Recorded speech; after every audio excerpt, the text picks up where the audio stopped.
Assalamualaikum warahmatullahi wabarakatuh. Yang saya hormati Bapak Jumat Riyadi selaku dosen pengampu mata kuliah Tata Bahasa Indonesia dan Komposisi.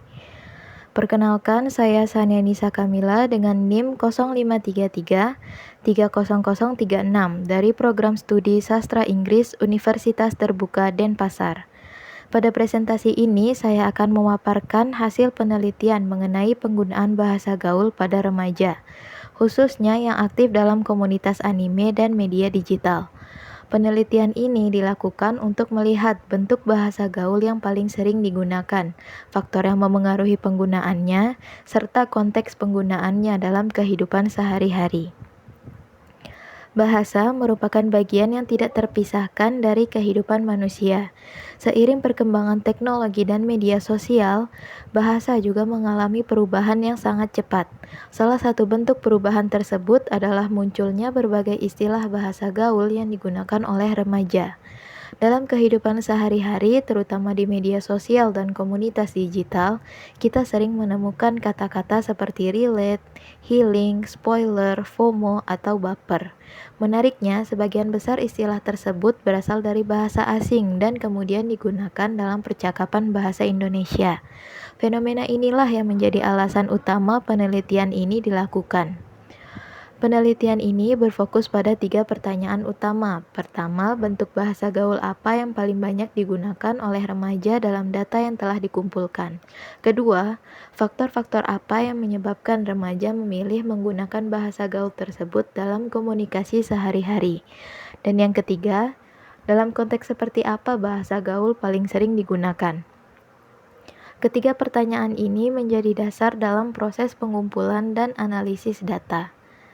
Dalam penelitian ini, bahasa gaul dipahami sebagai variasi bahasa yang digunakan secara informal oleh kelompok tertentu dan biasanya berkembang karena pengaruh lingkungan sosial, budaya populer, maupun media digital. Untuk menganalisis data, saya menggunakan klasifikasi berdasarkan proses pembentukan kata. Bentuk yang ditemukan meliputi borrowing atau peminjaman dari bahasa asing, akronim, clipping atau pemendekan kata, variasi bentuk, serta pergeseran makna atau semantic shift. Melalui teori tersebut, saya dapat melihat bagaimana kata-kata gaul terbentuk dan digunakan oleh para penutur. Penelitian ini menggunakan metode deskriptif kualitatif karena tujuan penelitian bukan untuk mengukur secara statistik, melainkan untuk memahami fenomena penggunaan bahasa gaul secara mendalam.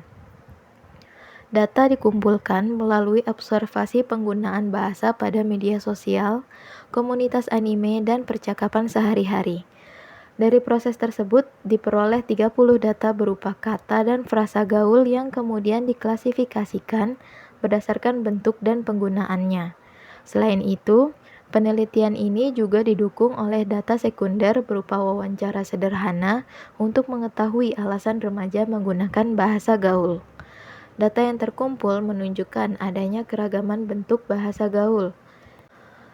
Beberapa contoh yang ditemukan adalah overpower, waifu, filler, spoiler, dan hidden gem yang termasuk bentuk borrowing atau peminjaman dari bahasa asing. Selain itu, terdapat bentuk akronim seperti OTW, baper, dan FOMO. Ada juga bentuk clipping seperti halu dan relate. Dari gambaran awal ini sudah terlihat bahwa pengaruh bahasa Inggris dan budaya digital sangat kuat dalam pembentukan bahasa gaul yang digunakan remaja. Pertanyaan penelitian pertama adalah mengenai bentuk bahasa gaul yang paling banyak digunakan. Berdasarkan hasil klasifikasi data, bentuk yang paling dominan adalah borrowing atau peminjaman dari bahasa asing. Jumlahnya jauh lebih banyak dibandingkan bentuk lain seperti akronim, clipping, maupun variasi bentuk. Menurut saya, dominasi borrowing menunjukkan bahwa remaja saat ini sangat dekat dengan budaya global yang banyak diakses melalui internet. Istilah-istilah yang berasal dari bahasa Inggris tidak lagi dianggap asing, tetapi justru menjadi bagian dari komunikasi sehari-hari.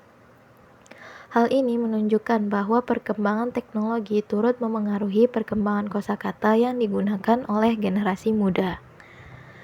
Pertanyaan kedua berkaitan dengan faktor yang memengaruhi penggunaan bahasa gaul.